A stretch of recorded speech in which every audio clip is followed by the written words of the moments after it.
Hi, I'm Tayari Jones, author of An American Marriage. This is the story of a young couple, Celestial and Roy, married only 18 months when Roy is arrested for a crime he does not commit. This is a love story, but it's also a story about societal forces that impact people that are so much larger than they are. How does a young couple, a new marriage, newlyweds, survive a collision course with the prison industrial complex? What should they do? What will they do? And how will they do it? I'm here in Waterstones in London, and I'd like to tell you about a few books that have impacted me as a writer and also as a reader. Patricia Highsmith's Strangers on a Train. This book really taught me that you do not have to sacrifice great writing for great plot. I had seen the movie, and the book is completely next level. Two people meet on a train, and as you probably know, they agree to kill the person that the other wants to have killed.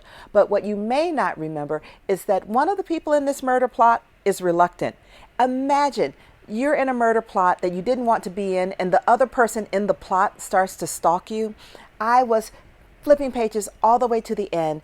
Highsmith can take the formula of the murder plot, turn it on its head, break your heart, mend it again, and leave you wanting more. So now we're in the poetry section, and I must speak about the Odyssey. I first encountered the Odyssey when I was about 5 years old. It's a very complicated story that involved me being expelled from the second grade, and I had to study independently, and I was given a child's version of the Odyssey, and I was swept up by what I can only describe as the epic nature of this epic story. And then recently I read this new translation by Emily Wilson, and what a difference a translation made.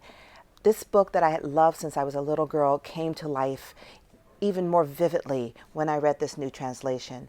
My new novel, An American Marriage, is actually very closely influenced by the Odyssey. As you probably remember, Odysseus goes on so many travels, and he just wants to come home and find faithful Penelope at home, unraveling her tapestry and keeping the house clean.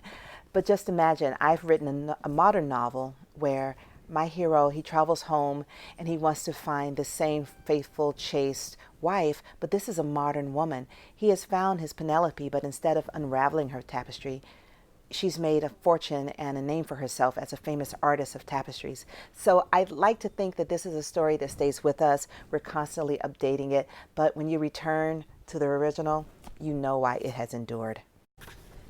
Things Fall Apart. This is a slim classic. When I was in Form 3, I was living in Zaria in the north of Nigeria, and we read this book in our literature class. And it was the first time I had seen a book used to contextualize an entire group of people. Just imagine, we were, 12, 13 years old, and we read this book, and it was an understanding of, it was like a prelude to the present moment when we were sitting in class. It was an understanding of history, but also an understanding of literature and its way of explaining to us who we were.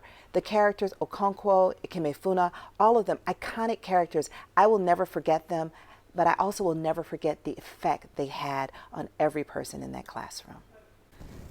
Toni Morrison, the queen of letters. Beloved is, simply put, the greatest novel of my lifetime. This book explained to me the way that the past influences the future. Our stories are a generational legacy. This is a story of a woman who escaped slavery, and when she had her child, she killed the child to keep the child from returning. This is about the way that love can be warped into violence, but it's also a story about the ways that we can not overcome our past, but integrate our past into a deeper understanding of who we are. I think of my life as before and after Beloved. Beloved contextualized me as a Black American. It taught me how literature can explain our modern world to ourselves.